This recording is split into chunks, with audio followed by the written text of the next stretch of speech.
Hey folks, I'm excited to offer this to you in the month of October. This is the one day that I will be here until the 26th.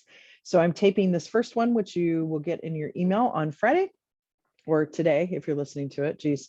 And I wanted to go through some of the laws. These are going to be short, kind of 5 to 7 minute videos.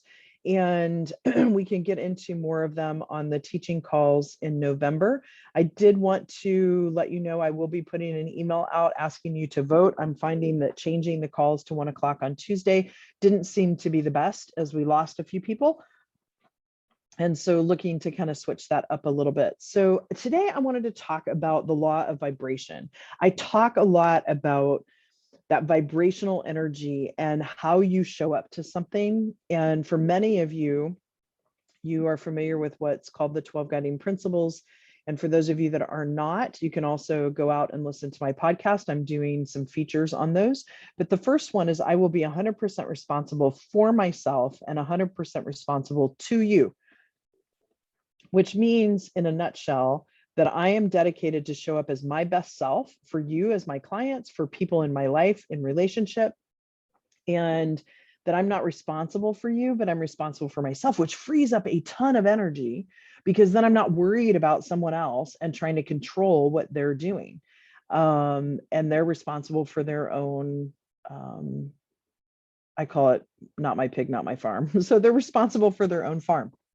So this law of vibration kind of feeds into that because basically what it says is that nothing in the universe is at rest. Everything moves and everything vibrates at a particular frequency. And that includes us as people. And whoops, sorry, my phone just went off. And you can only become aware of things that are in a harmonious vibration to what you are. So some of you are stepping into something more. So you're leveling up and your vibration is moving. And then what happens is you become more aware and whatever it attracts the same vibration. So if I'm at this level of vibration, I'm going to attract this level of vibration. If I'm at this level of vibration, I will not attract this level of vibration.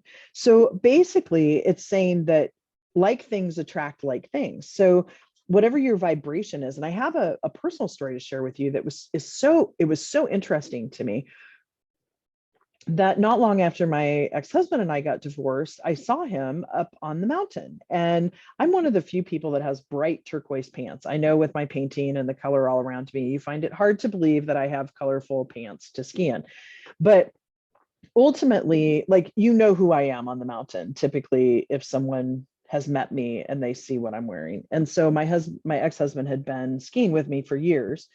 And he walked right past me, and I kid you not, I could have reached out and touched him, and he didn't even see me. Now, what I like to think about that is that I'm at such a different vibration level than him right now, and it's not up or down, but just such a different vibration level that I didn't even come across his sight, right? And so sometimes you just don't even see things aren't drawn to you. But anyway, what happens is that you become aware of things that are at the same harmonious vibration that you are, and changing your vibration changes what you become aware of.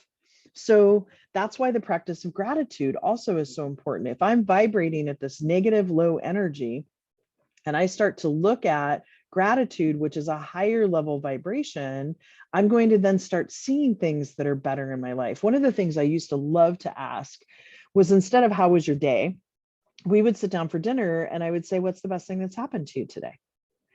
And when you first begin that, people are like, nothing great. And, it might be something small, but then they start to look for those things that happen through the day that are great things so that they can share it then at dinner. So that's another example, a real practical example of how you can change that vibration and start to be aware of a different vibration level.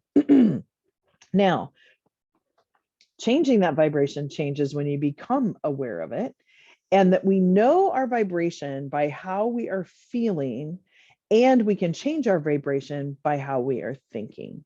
So I'm going to share a personal story. Before I went to my business coaches on Monday and Tuesday, this first week of October, I was in a little bit of a vibrational funk around an event that I'm having in November. And I just wasn't taking a lot of action on it, which you guys know me, I'm big about taking action and moving forward. And I realized I was kind of in a little bit of a weird vibrational energy. And so I was talking to my business coach about it and left there with a completely different vibrational energy, a much higher one. But I know that when I get into this mode of inaction, I've lowered my vibration. And so I realize that now so that I can move out of it that much faster.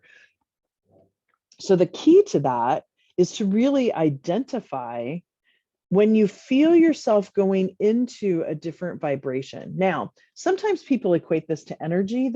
When I say energy, meaning like your energy level, and there is something to that, but be aware of when your thoughts start to go back to some of the beliefs that you've been trying to change, that you've been working on different affirmations to change the messaging, to then change the habits.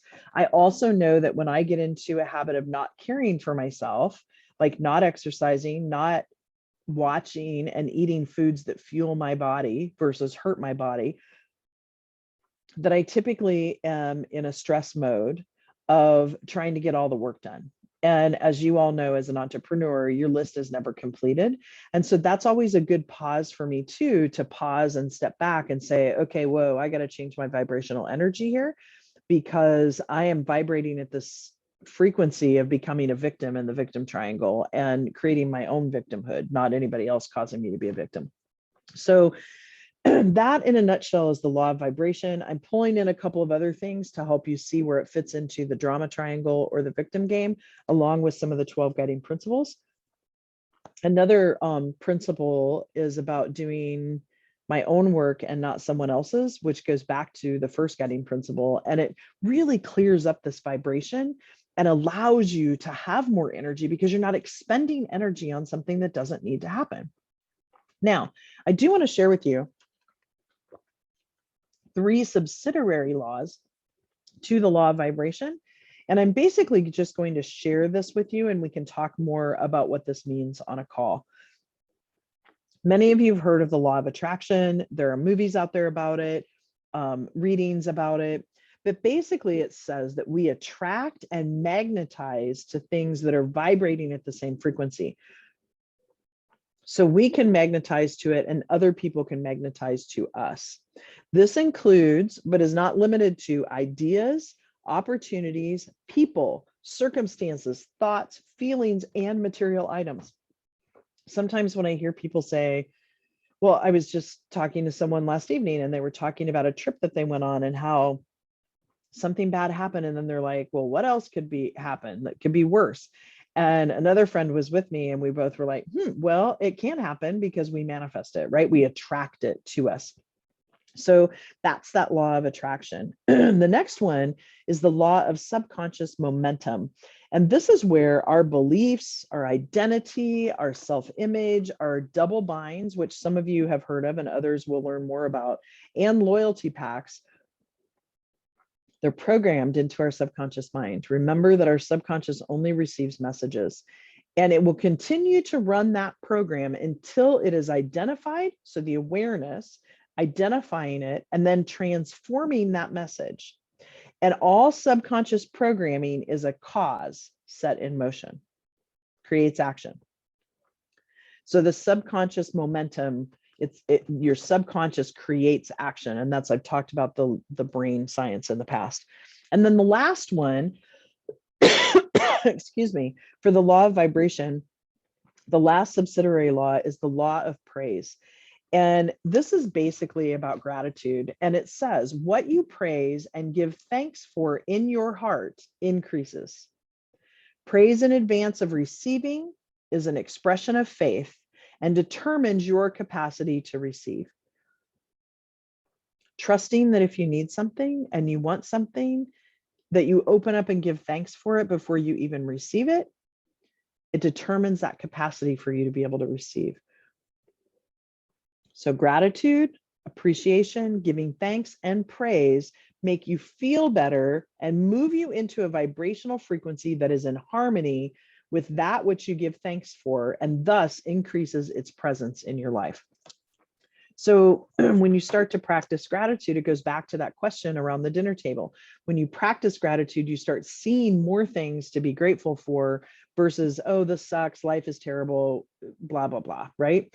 So all of these are subsidiary laws that go into and create this vibrational force that you have.